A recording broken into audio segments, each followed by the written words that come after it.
Hi everyone, ఈరోజు egg biryani ఎలా చేయాలో తెలుసుకుందాం. ముందుగా ఎగ్ని బాయిల్ చేసుకొని ఎగ్కి అలా చిన్న కాట్ పెట్టేసుకోండి. తర్వాత అందులో సరిపడా ఆనియన్, టమాటా, పచ్చిమిర్చి, అల్లం వెల్లుల్లి పేస్ట్, బగారా ఐటమ్స్ తీసుకోండి.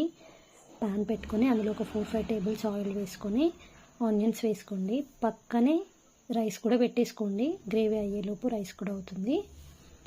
ఆనియన్స్ అలా బ్రౌన్ కలర్ అయిన తర్వాత వాటిని పక్కకు తీసి పెట్టుకోండి. అదే ఆయిల్లో కొన్ని ఆనియన్స్, బగారా ఐటమ్స్, పచ్చిమిర్చి, అల్లం వెల్లుల్లి పేస్ట్ వేసేసుకొని కలుపుకోండి.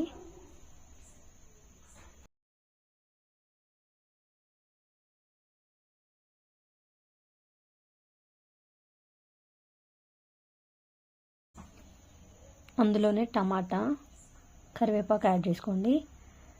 టమాటా కొంచెం మగ్గడానికి సాల్ట్ వేయండి. అలాగే మీకు బిర్యానీలో ఎంతైతే సాల్ట్ పడుతుందో అంత వేసేసుకోండి అందరితో.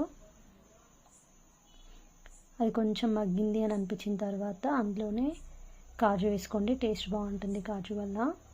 కొంచెం పసుపు, కారం కూడా వేసుకొని కలిపేసుకోండి.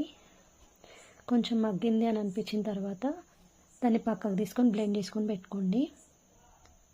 పక్కనే రైస్ పెట్టేసుకోండి. గ్రేవీ అయ్యేలోపు మీకు రైస్ కూడా ప్రిపేర్ అయిపోతుంది.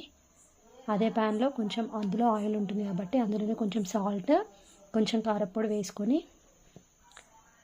ఎగ్స్ని కొంచెం ఫ్రై చేసుకోండి. ఎగ్స్ని కొంచెం ఫ్రై చేసుకొని పక్కన పెట్టేసుకోండి. పక్కనే రైస్ 75% ఉడికిందో లేదో చూసుకొని 75% ఉడికిన తర్వాత రైస్ పక్కన పెట్టేసి వాటర్ వంపేసుకొని పెట్టుకోండి. వేరే ప్యాన్లో ఆయిల్, జీలకర్ర, కరివేపాకు, బగారా ఐటమ్స్ వేసి ఇందాక మనం బ్లెండ్ చేసుకున్న గ్రేవీని కూడా ఇందులో యాడ్ చేయండి. కొంచెం వాటర్ యాడ్ చేసి అందులోనే పెరుగు కూడా మిక్స్ చేసేసుకోండి.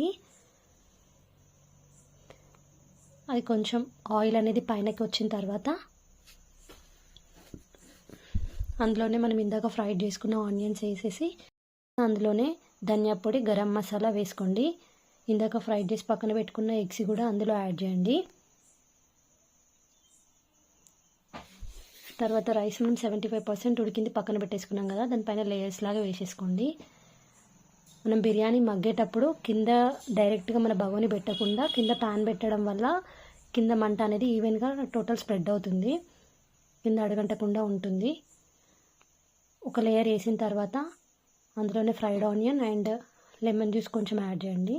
మళ్ళీ దానిపైన ఇంకొక లేయర్ వేసి మళ్ళీ ఫ్రైడ్ ఆనియన్, లెమన్ జ్యూస్ వేసి కొంచెం ఫుడ్ కలర్ కూడా యాడ్ చేసుకోండి. తర్వాత మూత పెట్టేసి మూత పైన ఏదైనా వెయిట్ పెట్టండి. అంతే, ఒక 20 మినిట్స్ తర్వాత తీసి చూస్తే మన టేస్టీ బిర్యానీ రెడీ.